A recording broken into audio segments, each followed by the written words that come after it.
슬기로운 라디오 생활과 해양수산부가 함께하는 시원한 바다 특집 시즌2 슬기로운 바다 생활 어서 오션. 자, 오늘은 일명 바다 위의 테슬라로 불리는 자율 운항 선박 해양 모빌리티 산업에 대해서 이야기 나눠볼 텐데요. 함께 하실 분 모셔보겠습니다. 해양수산부 홍종욱 해사안전국장 함께합니다. 국장님 어서 오션. 예, 안녕하세요. 홍종욱입니다. 반갑습니다. 밖에서 반갑션 이렇게 하라고 얘기 안 하시던가요? 이상하네. 다시 가겠습니다. 예. 국장님 어서 오션. 예, 반갑션 홍종욱입니다. 반갑습니다. 아유, 반갑습니다. 해양산부 분들 이렇게 늘 모셔보면 좀 유쾌하신 것 같아요. 예, 아무래도 바다를 배경으로 일을 하다 보니까 예. 항상 진취적인 기상을 가지고 있습니다. 진취적이고 마음도 넓고. 예, 그렇습니다. 본인도 그러시고. 예, 그렇다고 자부하고 있습니다. 알겠습니다. 자, 오늘 얘기해볼 주제 앞서서 바다 위의 테슬라 이렇게 부르긴 했는데 전반적인 해양 모빌리티 산업에 대해서 얘기를 해보려고 해요. 특히나 2023년 해양수산부 업무 계획을 보면 이 해양 모빌리티 산업을 육성하겠다 좀 힘줘서 계획을 발표하신 것 같은데 이 해양 모빌리티가 뭔지부터 좀 설명을 해 주세요. 예, 아무래도 우리 일반 국민이 생각하시기에 선박에 대해서는 다소 좀 익숙지 않은 부분이 있기 때문에 예. 일단 그 익숙한 자동차 분야를 좀 예를 들어서 보면은 네. 대표적으로 이제 육상의 첨단 모빌리티로 자율주행차, 전기차 같은 것들이 익숙해요. 예. 이제 일상화되고 있지 않습니까? 네. 그런 이제 전통적인 자동차 산업이 그 스마트나 친환경 기술하고 접목해서 이제 새로운 첨단 모빌리티 산업으로 재편되고 있는데요. 예. 이런 육상 교통과 마찬가지로 해양에서도 전통적인 선박 산업이 디지털 그리고 친환경 기술과 접목해서 첨단 해양 모빌리티 산업으로 급격하게 전환 중에 있습니다. 예. 그래서 선원이 승선하지 않고 주화 운행을 하는 자율 운항 선박이라든지 예. LNG, 수소 같은 친환경 연료를 사용하는 예. 선박을 대표적인 미래 해양 모빌리티 산업으로 저희가 소개할 수 있겠습니다. 그 외에도 전자해도라든지 초고속 무선통신이라든지 그리고 항법 시스템 같은 디지털 해상교통 정보 서비스 예. 그리고 선박 위치를 디지털로 제공하는 이 서비스 산업 이런 것들이 관련된 이 해양 모빌리티 산업이라고 할 수 있겠습니다. 그렇군요. 자율 운항 선박이라고 하니까 딱 와닿는데 이번에 얼마 전에 있었던 CES도 보니까 관련된 기술들도 많이 선보이는 것 같고요. 누군가는 미래 먹거리다 이렇게 얘기를 하기도 하는 것 같은데 업무 계획 발표하실 때 보니까 해양 모빌리티 산업에 대해서 글로벌 주도권을 확보하겠다라는 목표도 말씀하셨는데 지금 우리나라의 수준이 다른 나라와 비교해서 좀 어떤 건가요? 예, 일단 수준을 얘기하기 전에 우리가 미래를 준비하는 정부가 선제적으로 준비한다는 차원에서 다른 산업 분야와 마찬가지로 이 해양 분야에서도 전 세계적으로 디지털 기술의 활용이 보편화되고 있습니다. 그리고 탄소 배출을 규제하는 환경 규제가 국제적으로 아주 굉장히 강화되고 있는 추세에서 여기에 준비하는 것은 이제 미래의 선택이 아닌 필수적인 사항이라고 볼 수 있습니다. 그래서 해양 모빌리티는 일단 기술 개발하는데 비용이 굉장히 많이 듭니다. 천문학적인 비용이 들고 그리고 국가 간에 운항한다는 그런 특성이 있기 때문에 국제 표준화가 이제 우선되어야 됩니다.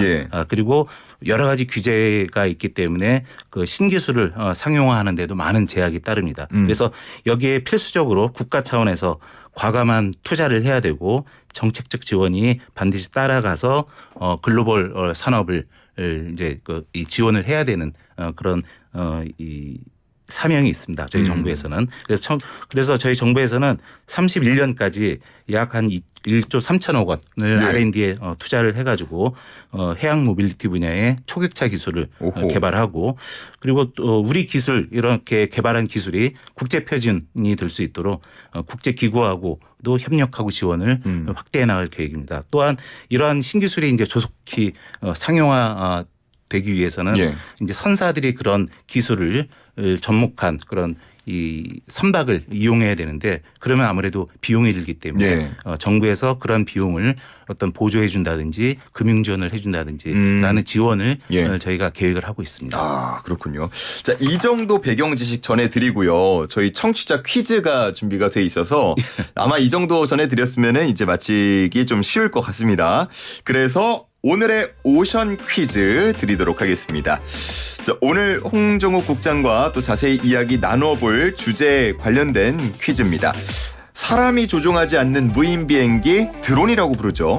그리고 사람이 운전하지 않는 자동차 자율운행 자동차 이렇게 부릅니다. 그런데 앞서서 들으신 것처럼 배도 항해사가 없는 배가 있습니다. 바다 위에서 스스로 항해할 수 있는 능력을 갖춘 배, 파도 높이나 조수간만의 차, 그리고 태풍과 같은 기상 환경을 감지하고 주변 선박의 위치, 운항 정보, 이동 상황 등을 고려해서 스스로 항로를 설정하고 항해하는 배를 땡땡땡땡 선박이라고 한다고 합니다. 여기서 땡땡땡땡에 들어갈 말을 골라주시면 되겠습니다. 1번 자유의지, 2번 자율운항, 3번 위탁운항, 4번 김포공항. 1번 자유의지, 2번 자율운항, 3번 위탁운항, 4번 김포공항입니다. 정답 아시는 분은 단문 50원, 장문 100원, 샵 0945로 보내주시고요. 저희 정답 맞춰주신 분들께 드리는 선물도 있는데 지금 짧게 소개를 해드리고 가겠습니다. 정직한 건강식품 전문점 백세라이프에서 활력소 치명 청심단 3천 선물 세트와 로얄 아르간 커넬 오일 선물 세트, 88년 전통의 이탈리아 명품 커피 일리커피에서 프리미엄 스틱 원두커피 세트, 헬스업 인증받은 7분 밀키트 천명 시식평가단이 만든 은큼 떡볶이에서 떡볶이 키트 3팩, 유산균이 가득 청정지역 의령 야베스 목장에서 직접 만든 쫀득한 수제 요거트 과일 세트, 정직한 셀프 세차용품 오토그루밍에서 자동차 스크래치는 지우고 광은 살리는 매직 크림, 100% 국내산 농산물로 만들고 아삭하고 깔끔한 맛이 일품인 팽현숙 최양락의 맛있는 옛날김치 10kg, 소다스쿨에서 베이킹소다 세제 세트, 물 없이 머리 감고 샤워하는 베리코드 누워터 샴푸와 바디워시, 한국 전통 궁중병과 전문 수병과에서 호두 정과를 드립니다. 샵 0945에요. 정답 아시는 분들 바로 정답을 보내주시기 바랍니다. 자, 어떻게 그 퀴즈 들어보셨는데 난도가 좀 어려운가요? 쉬운가요? 이 정도면. 너무 쉽다고 생각합니다. 너무 쉽다. 그래도 헷갈리는 분들이 있다면 예. 힌트를 하나 좀 주시죠. 앞에서 말씀드린 것처럼 자동차 분야에서는 자율운행이라고 하죠. 예. 그런 선박에서는 어떻게 할지 유추하실 수 있을 것입니다. 야, 이런 고급 힌트를 주시다니요. 1번 자유의지, 2번 자율운항, 3번 위탁운항, 4번 김포공항입니다.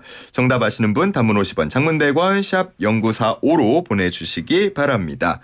자, 앞서서 탄소 배출 규제 말씀도 잠깐 언급을 해주셨어요. 친환경 기술 개발이 활발하게 이루어지고 있는 것 같은데, 그러면 이 자율운행차가 있듯이, 그리고 전기차가 있듯이 전기 선박도 만들어지는 건가요? 전기 선박은 이 현재 장거리 예. 그리고 오랜 길 동안 이렇게 기간 동안 운항을 해야 되는 국제 선박에 있어서는 아직 그 장기간을 지원할 수 있는 그런 배터리 기술이 아직 발전해 있지 않아서 그런 전기차는 친환경 선박으로서는 아직까지 그렇게 유용하지 않다고 저희가 평가를 하고 있고요. 그 대신에 지금 LNG라든지 그리고 수소 수소보다는 LNG와 메탄올 등을 연료로 사용하는 그런 친환경 대체 연료를 저희가 추진을 하고 있습니다. 예, 선박 보면은 그 차량을 수백 대 싣고 가기도 하는데 지금 그 전기차도 효율이 배터리가 아직 많이 안 나온다라는 보도도 전해지잖아요. 예. 아무래도 이런 대형 선박에 전기 배터리가 탑재되기에는 조금 시간이 걸리겠죠? 예. 아직까지 좀 더 시일이 필요할 걸로 예상을 하고요. 그 대신에 지금 우리나라 연안에서 예. 가까운 거리를 다니는 여객선이라든지 그런 소형 선박에 대해서 전기 배터리를 탑재해가지고 운항하는 것을 추진하는 그런 R&D가 지금 진행 중에 있습니다. 연구는 또 계속되고 있군요. 근데 앞서서 이제 그 스스로 운항을 한다고 했는데 그러면 그 바다에도 바닷길 같은 게 다 설정이 지금 돼 있는 건가요? 육상에서는 당연히 이 자동차 운항을 하는데 예. 이 찻길이 있고 도로가, 차선이 있고 예, 거기에 있잖아요. 따라서 이제 신호도 다니면 있고요. 되는데 바다에는 그런 길이 없습니다. 그렇기 때문에 위치 정보라든지 예. 그리고 바다의 안전한 바닷길을 안내하는 그런 디지털 정보가 반드시 필요하고요. 예. 과거에는 해도와 측량 기술도 다녔는데 그런 것들이 현재에 있어서는 그런 디지털화 돼가지고 위성 기반의 위치 정보 시스템 예. 그리고 안전한 정보를 제공하는 그런 디지털 정보들이 발달되어 가지고 그런 것들을 안내하고 있습니다. 그러니까 지금 보면은 디지털 해양 교통 정보 서비스, 위치 정보 서비스 산업 이런 것들이 있다고 하는데 이게 지금 뭐 내비게이션 같은 것들이 개발이 되고 만들어지고 있다 이렇게 보면 되는 건가요? 예, 그렇습니다. 원래 내비게이션이란 말이 바다에서 나온 그래요? 운항이라는 말에서 나온 겁니다. 내비게이션인가요? 내비게이션. 예. 그래서 예. 그거를 이제 자동차에서 육상에서 예. 차용을 해가지고 내비게이션 서비스를 이제 도입을 하게 됐는데요. 예. 저희 바다에서도 마찬가지로 바다 내비게이션을 저희가 도입을 했습니다. 세계에서 거의 첫 번째로 저희 우리나라에서 도입을 해가지고 예. 21년부터 연안 선박을 대상으로 시행을 하고 있습니다. 이 내비게이션 서비스는 일단 실시간으로 전자 해도를 선박에 제공을 하고요. 예. 그리고 충돌이나 좌초가 위험이 있을 때는 위험할 때는 그걸 경보를 알려주고 그리고 최적 항로를 제공해주고 또 각종 안전 정보를 선박에 제공을 해주고 있습니다. 이 같은 이 바다 내비를 기반으로 해가지고 다양한 디지털 정보를 제공하고 예. 그리고 국제적으로도 이제 널리 활용할 수 있도록 한 단계 더 발전된 장비와 플랫폼을 저희가 지금 개발하고 있습니다. 이것과 더불어서 지금 이제 현재 개발된 그런 장비의 성능 검증을 해야 되는데 그런 것들을 저희가 소위 이제 북미 노선이라든지 유럽 노선에 다니는 그런 장거리 운항 선박에 이런 장비를 탑재해서 테스트를 해보는 것을 계획을 하고 있습니다. 예. 소위 우리가 이런 항로를 국제 디지털 항로라고 명명을 해가지고 그들 국가와 협력을 해가지고 이런 차세대 장비를 저희가 검증하고 테스트하는 것을 계획을 하고 있습니다. 예. 그 앞서서 말씀을 해 주시기도 했는데 선박은 그 나라와 나라와의 경계를 오고 가는 그런 특성이 있기 때문에 표준화가 중요하다고 하셨잖아요. 국제 표준화. 우리나라가 주도한 대표적인 국제 표준화 사례 같은 것들도 있습니까? 예. 굉장히 대표적인 표준화 사례가 있는데요. LNG를 운송하는 선박이 굉장히 대형 선박이 있습니다. 예. 근데 LNG가 굉장히 예민한 그 연료이기 때문에 예. 안전성을 이제 담보를 해야 되는데 그래서 그 LNG를 싣는 화물창을 만드는 소재를 예. 굉장히 엄격하게 규제를 하고 있습니다. 예. 국제사회에서. 그래서 국제협약에 등재가 된 소재만 사용이 가능한데 외국에서 이제 기술력을 가지고 있는 나라에서 니켈강 등 4개 소재만 4개 소재만 등재가 되어 있습니다. 예. 그런데 저희가 기업이 이제 정부에서도 지원을 하고 네. 해가지고 기존 소재를 대체할 수 있는 이제 고망간강이라는 그런 소재를 신소재를 2013년에 세계 최초로 예. 개발을 했습니다. 그런데 이제 이것이 국제 기구에 등재가 되지 않으면은 여러 가지 제약이 있고 세계 시장으로 진출이 어렵게 되는 거죠. 네. 그래서 저희가 국제 표준 등재를 지속적으로 추진을 해가지고 작년 11월에 드디어 이 고망간강을 선박 소재로 공식 인정 을 받게 됐습니다. 그래서 국제협약 개정에서 최종 승인이 됐고 그래서 우리나라 국내 순수 기술로 개발된 신소재가 세계 시장에 진출할 수 있는 길이 열리게 됐습니다. 그래서 이 고망간강이 다른 소재에 대비해서 한 가격 기준으로 70에서 80% 정도의 가격 경쟁력을 가지고 있기 때문에 네. 아마 2030년까지는 이 소재 시장이 한 15조 원 정도로 저희가 예상을 하는데 예. 여기에 한 20% 정도의 시장 점유율을 가질 수 있을 것으로 전망하고 있습니다. 예, 야 후발주자지만 가격 경쟁력이 있다라고 말씀을 해주셨고 그 국제 표준화 주도를 하기 위해서는 국제사회의 지지나 협력 같은 것들도 중요하잖아요. 이에 대한 계획도 갖고 계신지요? 예. 그 선박, 해운 이런 분야와 관련된 대다수의 국제 협약 기준이 예. 유엔 산하의 국제 해사 기구에서 관할하고 있습니다. IMO라고 하는 기구인데요.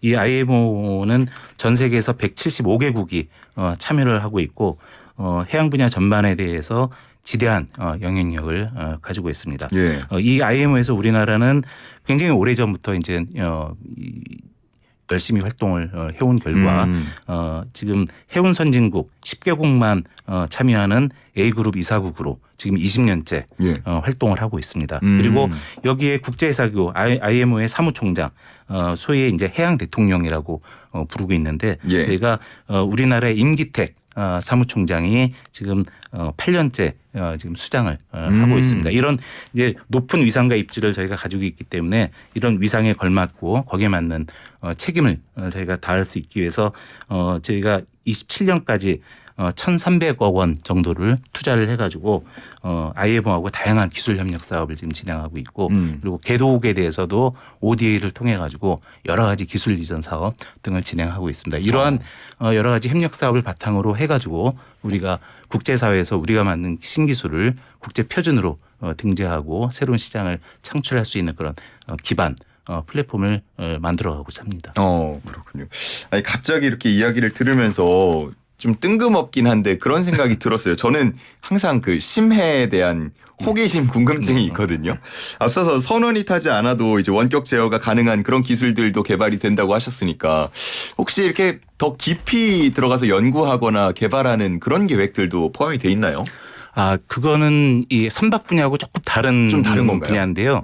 심해에서도 각 심해저의 각종 자원이라든지 예. 이런 거를 이 소위 이 국제 사회에서 각 국가들이 관심 있는 국가들이 서로 협약을 통해서 그런 자원을 보호하고 합리적으로 개발하고 예. 하고자 하는 그런 노력이 지금까지 있었고 그런 협약이 있습니다.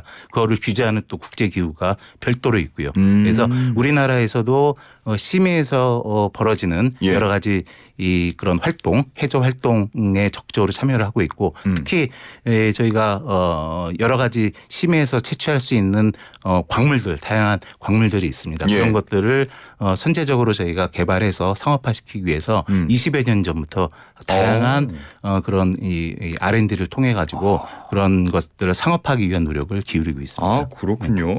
제가 좀 뜬금없는 질문했는데 아주 자세히 답변을 해주셔서 감사하고요. 그 오늘 이야기한 것 같이 이제 자율운행 선박이 나오는 등의 그런 해양 모빌리티 산업이 더 크게 발전을 한다 그러면 우리가 기대해 볼 수 있는 효과는 뭐 어떤 것들이 있을까요? 예, 저희가 그 앞서 말씀드린 것처럼 이제 전통적인 선박 산업이 미래 해양 모빌리티 산업으로 이제 빠르게 재편을 하고 있고 이제 국제 표준도 바뀌어가기 때문에 그런 것들을 저희가 선제적으로 좀 정부에서 그리고 업계와 같이 대비를 해야 됩니다. 현재 우리나라는 전 세계에서 조선이 1위이고 해운이 4위 규모가 되는 해양 강국이라고 할 수 있습니다. 그래서 예. 지금 저희가 투자를 하고 있는 핵심 기술 개발과 그리고 상용화를 위한 어떤 시장을 선점하느냐 여부에 따라서 그런 세계적인 모빌리티 시장에서의 경쟁 판도가 좌우될 것입니다. 그래서 저희가 앞으로 성장할 것으로 전망하는 그런 모빌리티 시장을 선점하기 위해서 국가 차원에서 산업적인 육성 지원 정책을 선제적으로 추진을 할 것입니다. 그래서 저희가 2030년에 이런 해양 모빌리티 시장이 740조 원에 달할 것으로 전망을 하는데요. 예. 저희가 세계 시장에서 우리나라의 점유율을 20% 정도로 끌어올릴 것을 목표로 여러 가지 이 다양한 정책과 노력을 하고 있습니다. 워낙 뭐 그동안에도 잘 해오셨기 때문에 또 목표로 하고 있는 것들도 잘 이룰 수 있지 않을까라는 생각 들고요. 7766님께서 아니 목소리가 두 분 다 너무 좋은데 누가 아나운서예요? 이렇게 말씀하시는데 평소에 목소리 좋다는 말씀 많이 들으세요? 부끄럽습니다. 많이 들으신다는 거죠? 예. 3492님 날로 발전하는 우리 바다 아름답습니다 하시고요. 4187님 어서 오션 코너 크게 번창하길 바랍니다 이렇게 말씀도 해주고 계세요. 바다에서 계속 관련된 일을 하시니까요. 예. 만약에 휴가 같은 거 가면은 이제 바다 지겨워 산으로 갈래 이러시나요? 그렇진 않습니다. 바다는 언제 봐도 예. 그 우리의 미래고 우리의 삶의 터전이기 때문에 항상 저희는 시간이 나올 때마다 예. 바다 쪽으로 가서 즐기고 일도 하고 있습니다. 제가 계속 눈을 바라보면서 이게 참인지 거짓인지 분별을 한번 해보려고 했는데 진심을 담아서 말씀을 해주시네요. 진심입니다. 그렇군요. 7106님 처음 듣는데 바다 얘기라서 그런지 활기찹니다. 일하면서 듣는데 힘납니다. 라고 하시고요. 7346님 33년 전에 마도로스의 꿈을 안고 항해사로 근무한 적이 있습니다. 다시금 가슴이 뛰네요. 이렇게 말씀을 해 주십니다. 자, 오늘 많은 분들께서 얘기 들으시면서 문자도 보내주셨는데 앞서서 저희가 낸 퀴즈가 있잖아요. 예. 퀴즈 정답을 발표할 때가 된 것 같습니다. 스스로 항로를 설정하고 항해하는 배 땡땡땡땡 선박. 정답은 뭔가요? 예. 자율운항입니다. 예, 정답은 2번 자율운항 선박이었습니다. 자, 샵 0945로 보내주신 분들 가운데 정답 맞추신 분들 제작진이 따로 연락을 드릴 예정입니다. 0332님 자율운항 선박. 처음 들어봐요. 스스로 상황을 인지할 수 있다니 정말 신기합니다. 라고 하시는데 앞서서 제가 그 문제를 내면서 잠깐 말씀을 드렸지만 어느 정도로 상황을 혼자 인식하는 거예요? 진짜 막 파도 밀려오고 이런 거 다 볼 수 있는 겁니까? 저희가 이 자율운항 선박에 있어서는 그 국제적으로 이제 4단계로 나눠서 기술 진보를 저희가 전망을 하고 있습니다. 네. 그래서 그 중에서 지금 레벨 4로 레벨 4까지 되는 단계가 어떠한 이 육상에서의 간섭도 없이 모든 상황을 판단해 가지고 자율적으로 운항하는 선박. 근데 그거를 저희가 2030년까지 이 그런 핵심 기술을 개발하기 위해서 열심히 R&D를 하고 있고 그런 그 상황 인식 그리고 AI 기술 그리고 여러 가지 그 디지털 기술이 총 이 집약된 최첨단 산업이라고 볼 수 있습니다. 알겠습니다. 자, 마지막으로 이제 인사를 해야 될 때가 됐는데 하나만 많은 분들이 궁금해하셔서요. 이 질문 드려볼게요.